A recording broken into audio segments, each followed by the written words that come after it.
Oke teman-teman, kembali lagi dengan saya Akil Mumtaz di playlist Bahas Saham BUMN. Kali ini saya akan membahas salah satu saham bank syariah terbesar di Indonesia dan merupakan bank terbesar ketujuh berdasarkan asetnya di Indonesia, yaitu Bank Syariah Indonesia Tbk dengan kode ticker BRIS. Nah, untuk market cap si BRIS sendiri adalah 70 triliun atau bisa dikategorikan sebagai blue chip teman-teman. Nah, untuk tanggal IPO sendiri, si BRIS telah berada di bursa sejak 9 Mei 2018 yang saat itu namanya adalah BRI Syariah teman-teman. Nah, untuk profil perusahaan, jadi si BSI ini adalah hasil penggabungan atau merger dari tiga bank BUMN syariah, yaitu Bank BRI Syariah, Mandiri Syariah, dan BNI Syariah, yang secara resmi lahir pada 1 Februari 2021. Nah, untuk potensi atau prospek si BRIS ini, saya rasa masih sangat potensial dan cerah teman-teman, walaupun kemarin sempat terkandung kasus hacking. Karena apa? Karena penduduk Indonesia mayoritas adalah Muslim dan kita merupakan populasi Muslim terbesar di dunia. Nah, untuk pemegang saham sendiri bisa kita lihat bahwa mayoritas sahamnya dipegang oleh Bank Mandiri dengan kepemilikan 51%. Sedangkan untuk porsi masyarakatnya adalah 9,9% atau mewakili 4,5 miliar lembar saham, teman-teman. Nah, untuk neraca keuangannya sendiri, si BRIS selalu mencatatkan kinerja yang impresif, yaitu selalu naik dari tahun ke tahun. Bisa kita lihat ekuitas dari aset si BRIS ini. Nah, untuk liabilitas, jadi liabilitas bank ini juga mencakup dari tabungan nasabah. Jadi kita tidak bisa membandingkan liabilitasnya dengan sektor-sektor lain, teman-teman.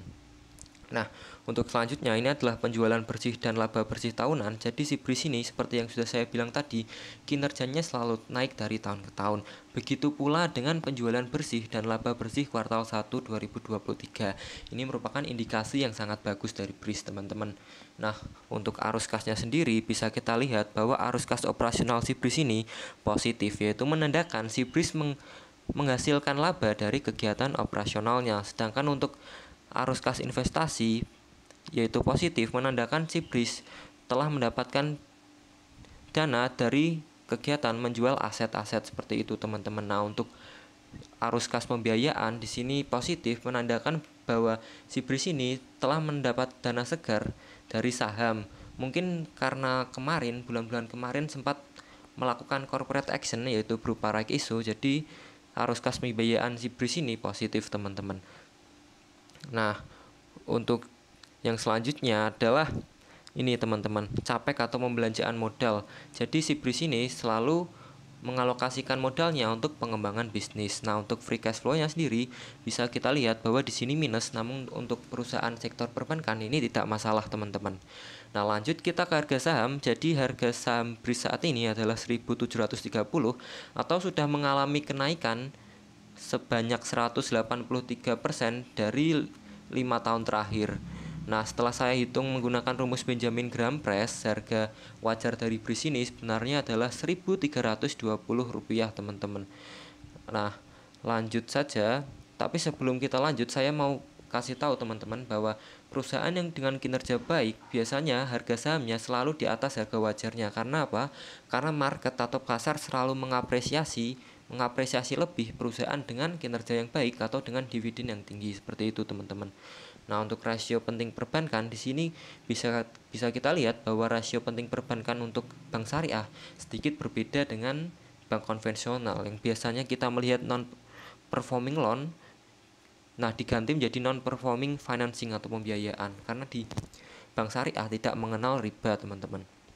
Nah, yang pertama adalah cost to income ratio, yaitu perbandingan antara biaya dengan pendapatan si BRIS. Nah, di sini bisa kita lihat bahwa angkanya adalah 51%.